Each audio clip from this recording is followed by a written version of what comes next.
What if one person could control every single pigeon in New York City and another person could control every single rat? This is the matchup. We've got two regular humans, somehow gifted superpowers. One can mentally puppet every pigeon in the 5 boroughs. The other can do the same for every rat. There's about 4 million pigeons in NYC and around 2 million rats. So the pigeon guy starts with a 2-to-1 numbers advantage. Both of them can sense through their animal's eyes and ears. Both can multitask all of them at once without their brain melting. And both can still control their own bodies normally. The only catch is that if their animals leave the 5 boroughs, control breaks. So they're stuck fighting on home turf. Neither human can fly. Neither human gets a magic weapon. They're just two guys with the biggest swarm armies in history dropped into the middle of Manhattan. So who wins? Let's start with what these animals actually are. The average New York pigeon weighs about 13 ounces, has hollow bones, a weak beak, and feet that are designed to grip a wire, not to grab anything. Pigeons are not raptors. They have no talons. They literally fight by bludgeoning things with their wings. The average New York rat is 16 inches long, weighs about a pound, and some of these things grow to 2 pounds. They have sharp gnawing teeth that can chew through concrete and copper. They have hand-like paws that can manipulate small objects. They can climb. They can swim. They can squeeze through a hole the size of a quarter. So even though there are twice as many pigeons, a single rat is bigger, stronger, and way more dangerous one-on-one. The internet has actually settled this. There are videos of single rats killing pigeons. There are videos of single rats killing crows, which are scarier than pigeons. The reverse video does not really exist, but the pigeons have one massive advantage. They can fly. They can scout the entire city in minutes. They can drop things from above. They never have to engage on the ground if they don't want to. So the pigeon guy starts this whole thing with a God's eye view of the entire 5 boroughs. Sounds great, until you ask the obvious question, what does a pigeon actually do once it finds something? It can't carry a rat. A trained messenger pigeon can lift about 75 grams strapped to its back, maybe 140 grams if you strap it to the chest. A New York rat weighs about 450 grams. So one pigeon can't grab one rat. You'd need 3 or 4 working together on a struggling biting target while flying. Their feet can't grip. They have no talons. It's not happening. And the dream of pigeon guy floating around above the city, carried by 1,000 pigeons in a little harness like Hey Arnold, that also gets killed by math. The average man weighs about 180 pounds. To lift that, you'd need somewhere between 1,000 and 1,200 well-trained pigeons, all attached to a custom harness, all flapping in sync, all without banging into each other. And you have to swap them out as they get tired. He'd probably drown in pigeon shit before he ever found his enemy. It's not happening. So the pigeon guy is stuck on the ground, just like the rat guy. Now think about the rat guy's first move. He doesn't have to do anything dramatic. He just goes inside. He picks a basement or a sub-basement or a sewer or the inside of a subway tunnel, and he sits there. The pigeons cannot get to him. They can't open doors. They can't fit under doors. They can't chew through walls. They are basically locked out of half the city.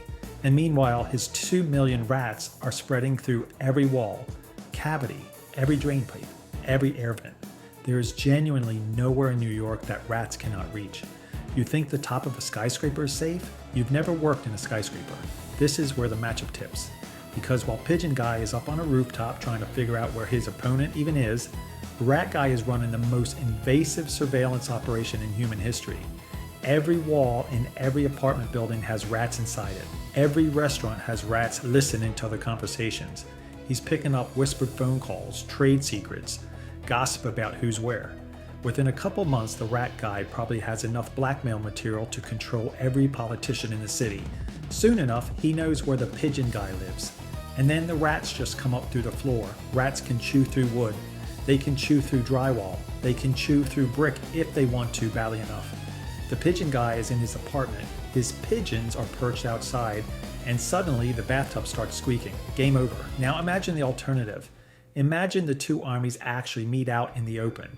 Imagine Central Park, broad daylight, no cover, both armies at full strength. The pigeons can blot out the sun. The rats can flood the lawns like an oil spill. And honestly, this is the only situation where the pigeons have a real shot. because in pure open ground, the 2-to-1 numerical advantage matters, and they can dive and harass from angles the rats just can't punish. But even here, the second a pigeon lands, it gets swarmed. Hollow bones do not survive a rat bite, and there are so many trees, sewers, and storm drains in Central Park that the rats have permanent cover. The pigeons still need to come down eventually to eat, to sleep, to do anything. And when they do, the rats are already there, waiting. The long game is even worse for the pigeons. A female rat births around 6 litters a year, up to 12 pups each. 2 rats can become 1,000 rats in a single year. Pigeons reproduce way slower. Every dead pigeon is gone forever. Every dead rat gets replaced before the body cools. The longer this drags out, the more lopsided it gets. And then there's the doomsday version of all this. What if these two are not trying to kill each other? What if they're just trying to cause maximum damage to the city? Pigeons can shit on cars and dive bomb people, sure. That's an inconvenience. Rats can chew through gas lines. Rats can chew through hospital wiring. Rats can sabotage power lines, water pipes, fiber optic cables, brake lines, the underside of every car in the city. Rats can dump diseases into the water supply. Rats can collapse parts of the New York subway from inside. A coordinated rat army in NYC is basically a city-killing biological weapon with hands. A coordinated pigeon army is a really upsetting day at the park. If you wanted to be cute, you could imagine the pigeon guys strapping fireworks or razor blades to a few squadrons of elite pigeons. Some people have suggested cockfighting hooks tied to their feet. It's clever. It also doesn't matter because every pigeon you weaponize is one pigeon you lost from the main flock, and you still can't get into the buildings where your enemy's hiding. The rat guy, on the other hand, can do basically anything a city's worth of tiny, dexterous saboteurs can do. He has 2 million little hands. He has cameras in every wall. He has a workforce that doubles every couple of months. He doesn't need to win a battle. He just needs to wait, and the city wins it for him. So the answer is rats, not even close. The pigeon guy might get a scary first week where the sky looks like an Alfred Hitchcock movie. But the rat guy ends up running New York from inside the drywall. He's the one with the food supply, he has the intel, he has the infrastructure access. He has the army that multiplies while he sleeps. He's basically Master Splinter at scale, and that is genuinely terrifying. The unsettling part is not that the rats would win, it's that they could probably already win. The rat guy is not given any new powers other than coordination. The rats themselves were always like this. There have always been 2 million of them down there. The only thing missing was a manager, and now there's one.